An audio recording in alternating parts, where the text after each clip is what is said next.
Namaskar viewers, hello and welcome to Sansad TV. I am Tina Jha, you're watching Perspective. So after the formation of the BJP-led NDA government at the centre, the focus shifted to Andhra Pradesh and Odisha. Both states got new governments on Wednesday. In Andhra Pradesh, TDP President N Chandrababu Naidu took oath as the Chief Minister of the state.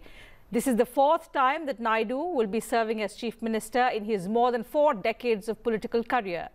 Remember, he served as Chief Minister of combined Andhra Pradesh twice, and this is the second time in residual Andhra Pradesh. Ally and Janasena Chief Pawan Kalyan, along with Chandrababu Naidu's son, Nara Lokesh, were among 24 leaders who took oath as ministers for the state. Prime Minister Narendra Modi, former Vice President M. Venkaiah Naidu, Union Home Minister Amit Shah, Health Minister and BJP National President JP Nadda, Union Ministers G. Kishan Reddy and Bandi Sanjay, former Chief Minister of India N. V. Ramanna, and a host of VVIPs attended the ceremony. In Odisha, 4-time MLA Mohan Charan Majhi was sworn in as the Chief Minister of the state, a prominent tribal leader from the Santhal tribe. Manjhi has represented the Keonjhar assembly seat in the state assembly, and he has risen through the ranks, starting his career as a sarpanch back in 1997 to 2000. He also worked as Secretary of State Advasi Morcha. 2 deputies of Manjhi, KV Singh Deo and Pravati Parida, were also sworn in. The ceremony at Janata Maidan was graced by Prime Minister Narendra Modi. Union Ministers Amit Shah, Rajnath Singh, Bhupendra Yadav, Dharmendra Pradhan, Jewel Orom and Ashwini Vaishnav. Chief Ministers of Uttar Pradesh, Assam, Uttarakhand, Chhattisgarh, Rajasthan and Madhya Pradesh, a host of other dignitaries and thousands of citizens of the state were also in attendance. The grand event marked the beginning of the first BJP government with absolute majority in Odisha. The BJP ended BJD chief Naveen Patnaik's 24-year rule in the state as it won 78 out of the 147 seats in the recently concluded elections. So with the governments in both states having taken shape, we talk about their priorities, how they move towards fulfilling the people's expectations and aspirations. Joining me are 2 special guests, so let me begin by introducing them to you. I'm pleased to welcome in the studio Mr. Ganapati Subramaniam, senior journalist, and joining us virtually is Mr. Akshay Kumar Sahu, senior journalist. He joins us from Bhubaneswar. Thank you to both my guests for joining me on the program today on Sansad TV. Mr. Subramaniam, to you first. The CEO Chief Minister is back in Andhra Pradesh. So in addition to redeveloping Amravati, which is already announced, what do you what do you think will be the expectations, will be the priorities of the Chandrababu Naidu government now? The most important thing that I see is that the priorities of the Andhra Pradesh Chief Minister, or CEO as people would like to call him, is syncing with the priorities of the central government. Prime Minister Narendra Modi has already declared that our most important priority now is going to be Viksit Bharat, that we are going to move towards progress, making our country into a developed country by 2047, maybe even earlier than that. Chandrababu Naidu also thinks in the same way.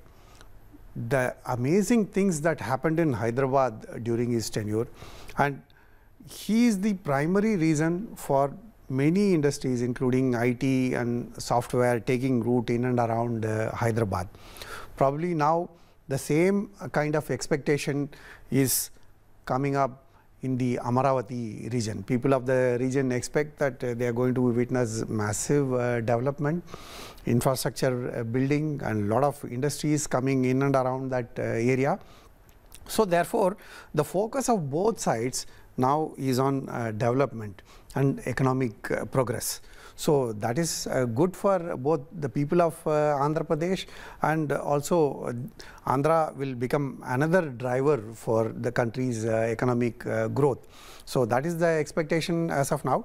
It is early days, but we can see from the way Chandrababu Naidu appreciated Prime Minister Modi at the NDA meeting, the Parliament Central Hall, the way he prized him, and also about the election campaign, how the election campaign of the TDP coalition in Andhra Pradesh got energized with the Prime Minister's rallies.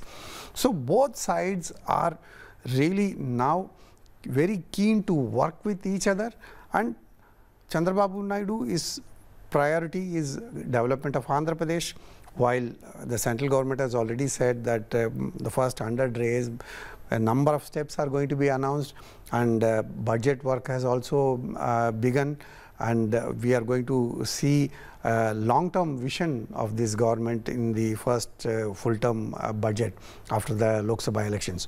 So therefore, it's going to be a win-win situation, as the priorities of both sides are the same. Absolutely. You mentioned economic growth will be the priority. It will also be a challenge looking at the state of affairs of the economy of the state. So we'll come to that in just a bit. But going across to Mr. Sahu. Mr. Sahu, Odisha enters a new era of politics and governance. So nearly a quarter of a century, it was Mr. Naveen Patnaik at the helm. And now for the first time, we are seeing the BJP forming a government with absolute majority. How are the people of Odisha looking at this change? What are their hopes from the new government? Odisha people are now looking at a democratic form of governance. The last 24 years, the Odisha people saw that the government was run in most bureaucratic way.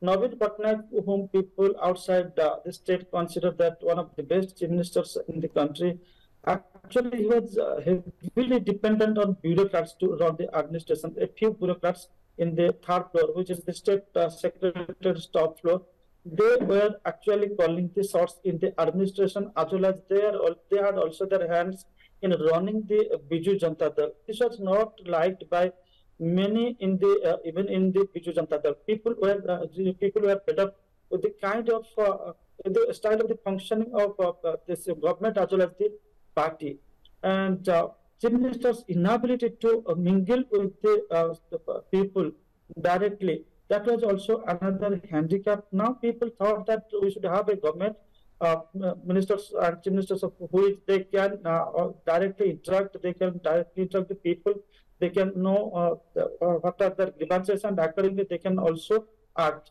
So that was the perception that was going in the mind of the people, and Prime Minister Narendra Modi could read that people. And there is complete, there is a missing link between the people as well as the governance system.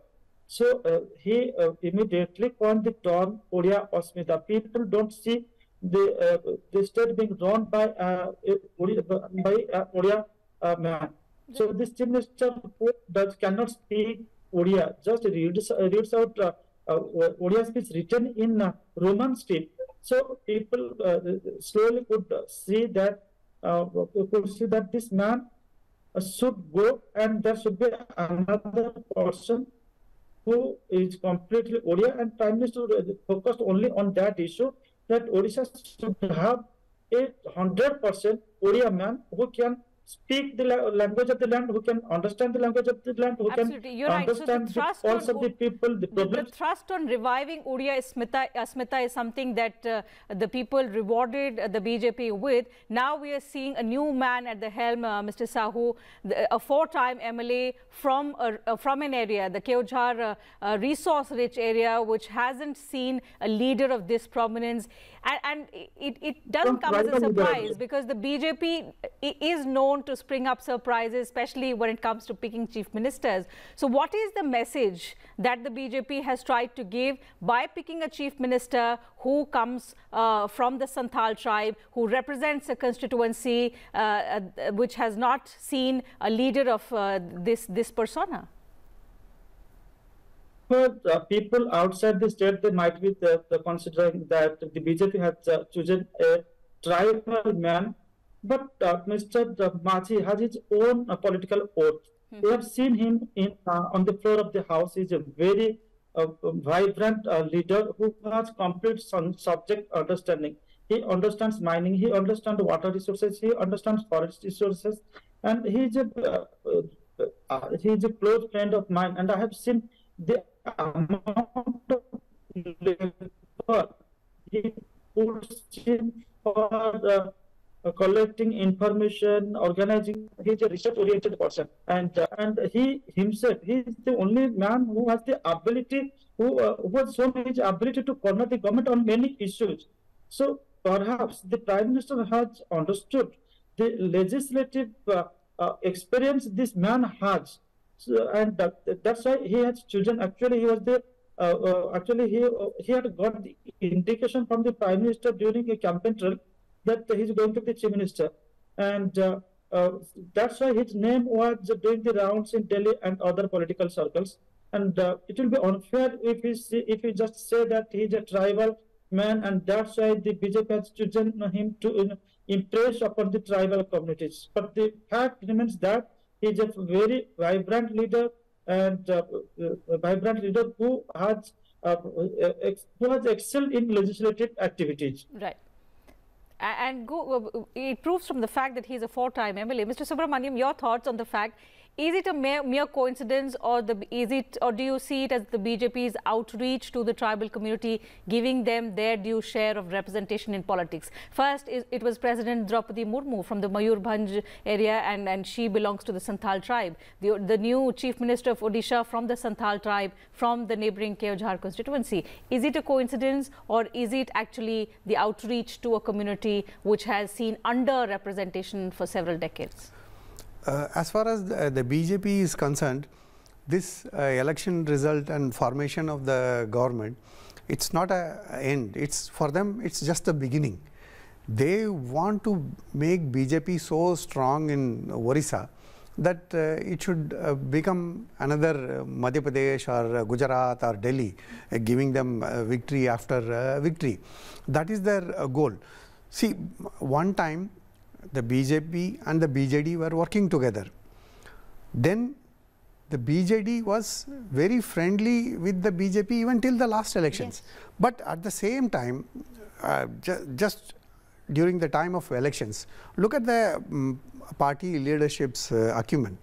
They could read the situation that the people are supporting BJP. It is a very good chance to come to power. So therefore they decided to go all out, and it is not only that they have formed the government in Orissa, but they have also got 20 MPs from that state. So it's a massive sweep at 2 levels for the BJP.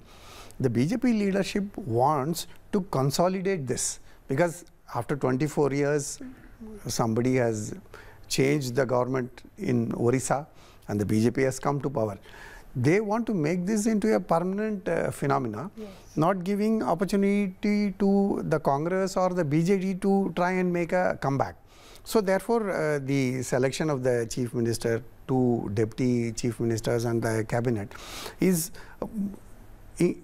moving in such a direction that the BJP wants to continue this work and build its base very strong. That is why we are also seeing that the Prime Minister and all the top leaders were there at the swearing-in ceremony also. So for BJP, this is just the beginning. On the one hand, with their government, they are going to work for the economic development of Orissa. On the other hand, their party is also going to consolidate itself. So we are going to see work at 2 different levels, and both are being driven at the same time. So and it's going to be a double engine of sorts, because at the state you have your own government, and at the center you are leading the coalition. A similar situation in Andhra as well, because there your ally is at the helm, but you are in a supporting role. But the fact is, it can be seen as a double engine government. The focus of both will be on economic development. Now, if we look at Andhra, the bigger challenge is going to be perhaps reviving the bad shape of economy. The welfare schemes that were given out by the previous government, they've left the economy in a very bad shape. That's what Mr. Chandrababu Naidu has been saying all around. So in terms of reviving and bringing the economy, improving the economy's health, what is going to be the focus area of the new government? See, as far as Andhra Pradesh is concerned, one important expectation from the new state government, Mr. Chandrababu Naidu, is solid backing of the central government in reviving the economy of Andhra Pradesh.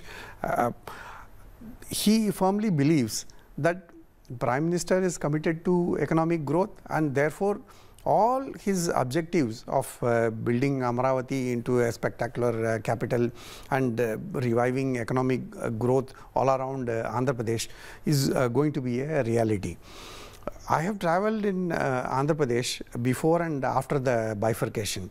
The sense every time one would get when Chandrababu Naidu is the chief minister is that he is in complete control. So therefore, each and every project he would manage in such a way that it has to be completed in a time-bound manner, and these are the implications. It has to be planned in advance, and the vision, etc. He wants everything to be in place perfectly.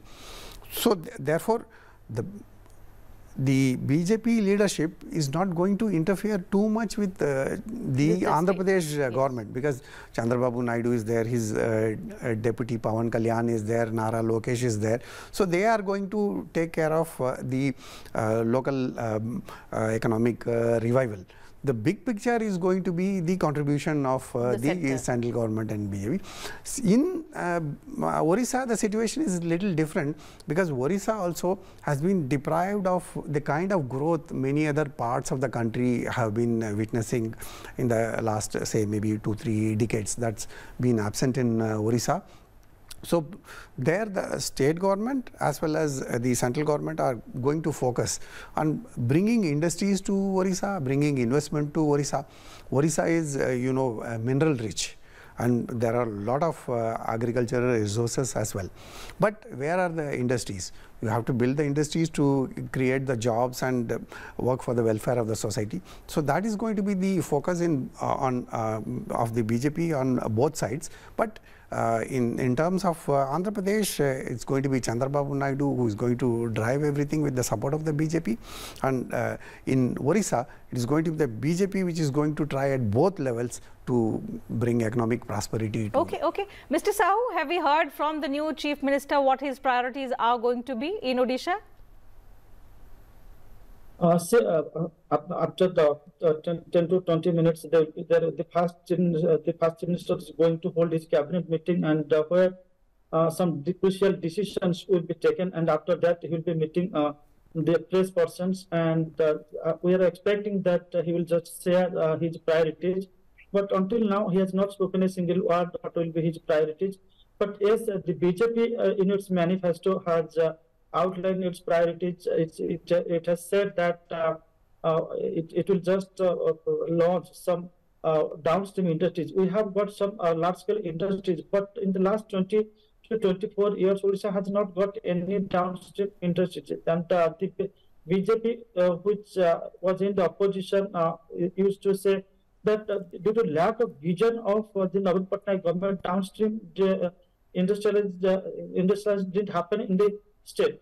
Secondly, agriculture is in doldrum in Odisha. The income of a farmer's family per month is just 5,100 rupees, which if you calculate that a farmer family has got 5 members, the per capita income per day is just 34 rupees. So there is no proper, this procurement facility is very poor. Paddy is farmers are not in a position to sell their produce at mandis because there are some irregularities. Secondly, the vegetable growers, they are also facing the lack of cold storage, and as a result, they are not getting due remuneration of their produce. And thirdly, serious unemployment situation is also plaguing the state economy. Most of the people from Ganjam and other parts of the state, they are migrating to distant lands like Surat, Mumbai and other places in search of work, and they very often land in very bad atmospheres where they are paid very low income and all that. So these are the things the BJP has assured to take care of. And besides the small-scale industries in Odisha, they have been demanding for a level playing field. Many of the small-scale industries, they have shut down, and the BJP in its manifesto has assured that it will provide hand-holding support to these small-scale industries. And thirdly, the BJP has also assured people of Odisha that it will increase the level of the quality of education level in state-run schools and colleges, because we have seen that many higher education institutions in Odisha, they fail to compete with some good colleges and universities across the country. Right. And now so many parents, they are not interested to send their children to government run schools. They are sending their children to privately run public schools. So these are the things the BJP has decided. You're right. To and meeting the aspirations perhaps of a generation that was born, and they have grown big enough under one single regime. For 24 years, it was the BJD at the helm. So that, of course, is going to also be a big priority for the BJP. So focus on education at the same time, meeting the aspirations, providing employment to the significant youth population in the state as well, Mr. Sahu. Yeah, and another thing that the BJP has assured the people of Odisha, which dominated the campaign trail, is that some mismanagement of temple premises, including the Sri Mandir, Lord Jagannath's abode in Puri, and nobody knows why why 3 of its 4 gates were closed for the visitors, and it often led to stampede and all that. They have decided to open the 3 gates so that the devotees coming from across the country and abroad, they can have, darshan of the deities Lord Jagannath, Balabhadra and Subhadra without any hassles. And they have also declared that the plunder of mineral resources that has happened under this under Navin Patnaik's regime, that will be inquired into, and the chit fund scam, which is in the tune of 20,000 crore, and nearly 20 lakh people have suffered because of that, and they also demand for stepping up of the investigation by the CBI into it. Many ministers in the outgoing Navin Patnaik government were involved in it. So these are the priorities the government has. The new government has outlined. As Mr. Subramaniam rightly said, it's just the beginning for the BJP in Odisha. Lots of expectations that they have to meet of the people of the state who've handed them a landslide victory in the state, both in the assembly elections and also in the Lok Sabha elections. Mr. Subramaniam, one thing that I would like to take away from the points made by Mr. Sahu is the focus on education.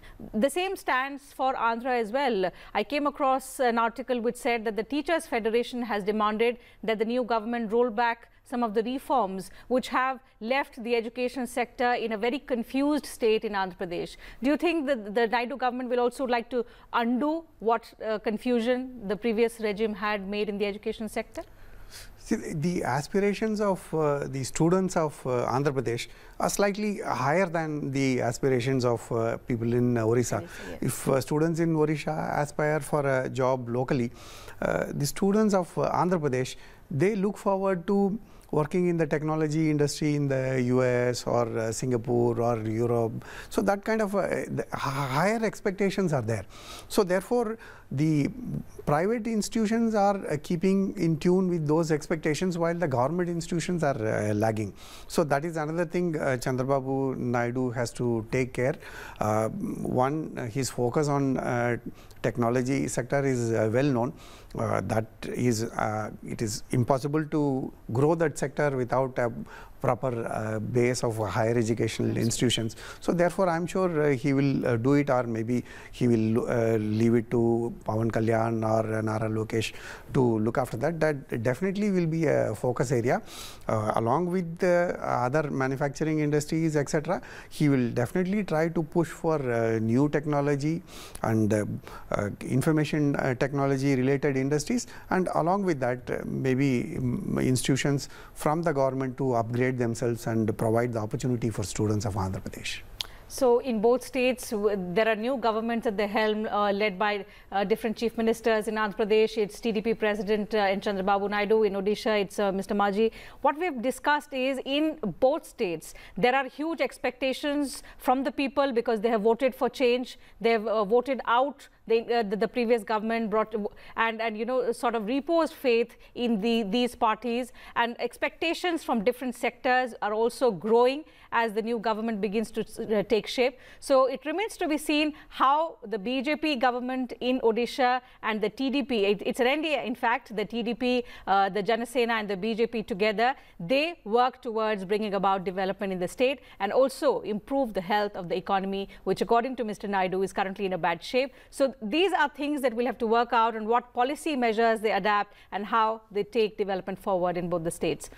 So that is something that we'll have to watch out for. But time allows me to take up only that much on the program today. I'd like to thank both my guests for joining me on the program today, sharing your thoughts, your views with us and our viewers. And to you viewers, thank you very much for your time as well. Take care of yourselves.